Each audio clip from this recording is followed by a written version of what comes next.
So I wanted to offer my perspective today on what it means to have a new perspective. I remember when I was in my early 30s, something I'd always wanted to do was to go skydiving. I know, crazy, but it's something I'd always wanted to do. So I got my parachute, got in a plane. They showed me how to be able to do this thing. And from up in the air, it's much different to be able to see the horizon and look out the window and, just see the beauty of what it means to be up in an airplane. It's a whole nother thing to jump out of that same airplane and realize there's nothing between you and the ground but air. You can feel the wind rushing at you and the heat just building up on your face.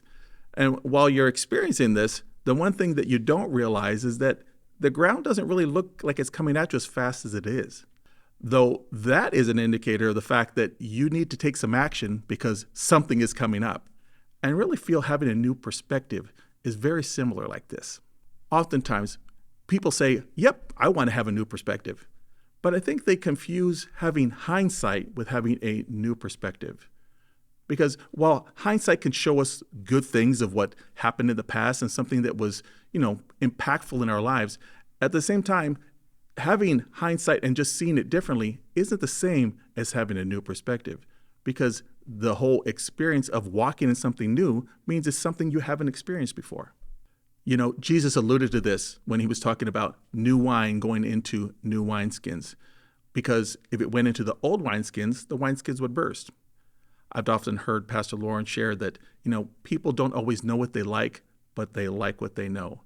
And why? Well, because it worked for us. The way we used to do things, the experiences we had with it, and even the successes, and becomes a part of our testimony. And we don't like to necessarily walk into something new because it seems different, unfamiliar, sometimes even uncomfortable and challenging.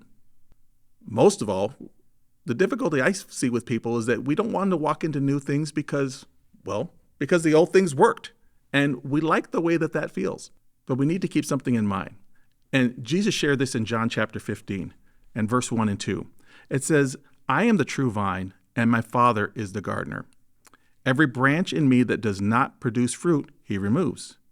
And he prunes every branch that produces fruit so that it will produce more fruit. Now, the first part of that verse kind of makes sense. If something's not bearing fruit, it needs to be removed. But the second part kind of throws me. If something is producing fruit, then why would it need to be pruned? Isn't that the point? We're supposed to bear fruit? Well, the goal of God is not necessarily for us to just bear fruit, but to bear the fruit that he is looking for. And therefore, sometimes when something is working in our lives and we kind of embrace it because it becomes a part of us, and Jesus says, that's great. And I needed you to be able to walk in that thing for a season of time. But in God, we have to realize he wants us to grow and experience not just life, but life more abundantly. And that's what he's saying here. In order for you to be able to walk in the things that he has for you, you have to be able to allow him to remove some of the things that are no longer necessary. Our human nature, we just fight against that because we like what we like. Right? We know what has worked for us. But if we really want to be able to walk in everything God's called us to, we've got to be able to allow that pruning process to take place. Going back to jumping out of that airplane. Remember I said that as the wind's coming at you and the heat you can feel on your face, that's an indicator that you have to take some action. Well, it's the same thing with this new perspective. It's not just enough to be able to see something differently or think something differently. There has to be now an action that's taken, right? And that action is the producing of that new fruit. So with this new perspective, maybe God's asking you to be a part of a Bible study or to sign up for a class to broaden what it is that he's cultivating in you.